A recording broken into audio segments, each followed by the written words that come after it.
In America now, they've got about 244,000 cases, more than twice as much as any other country. Note, by the way, that China has supposedly had only 35 new cases today. I'll be coming back to that one later. Now, at the beginning of the show, I pointed to China's supposed 35 new cases of COVID-19 today. And so cynical. I know, I've been expressing a few doubts about those Chinese figures for some time now. And part of the reason that people do trust them is because this guy vouched for them. One of the leaders of the World Health Organization, Dr. Bruce Aylward. He's been very positive about China. He says he didn't see anything that suggested manipulation of numbers when he visited China. But people are starting to get a little bit suspicious about that guy. This week a clip came out of a Hong Kong reporter wanting to ask him about Taiwan being admitted to the WHO, something that China very much doesn't want. And this is how he reacted. Will the WHO consider Taiwan's membership? I'm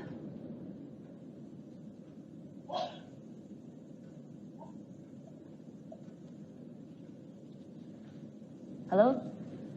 sorry, I can't hear. I couldn't hear your question. Okay, yeah. Let me repeat the question. No, that's okay. Let's move to another one then. Right, because I'm actually curious on talking about Taiwan as well, on Taiwan's case.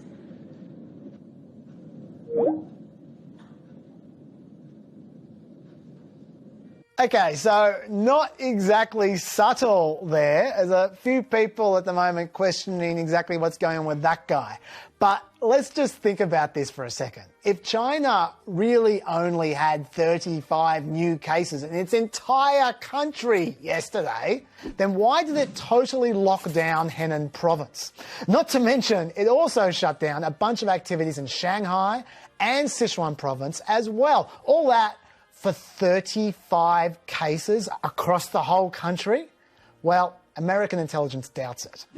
They supposedly have a classified report that says China is systematically underreporting both total cases and deaths that it has suffered. And while I'm not normally super trustworthy about US intelligence either, or anonymously sourced newspaper articles, China itself has admitted this week that it has more than 1,500 people who were infected with the virus but haven't shown symptoms that were not included in their stats. That's not overall, that's just right now. And they said that they would start to report infected people without symptoms beginning Wednesday, whereas other countries have been doing that the whole time. We're talking about 25% of cases there that China is completely not reporting until now. But why does this matter?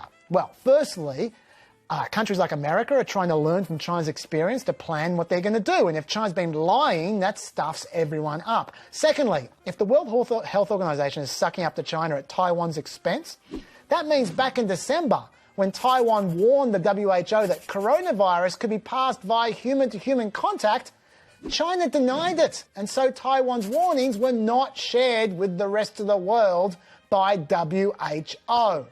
That cost the world a month. And how many tens of thousands of deaths? We don't know. And by the way, one more little thing. Those wet markets that China had where they sold all the animals all stacked up together, that's where people think this thing started. Well, China's just reopened those markets. And they're selling bats again, the animal that coronavirus may well have come from. Now, we're not 100% sure about that, by the way, but nevertheless, I thought it might be worth mentioning.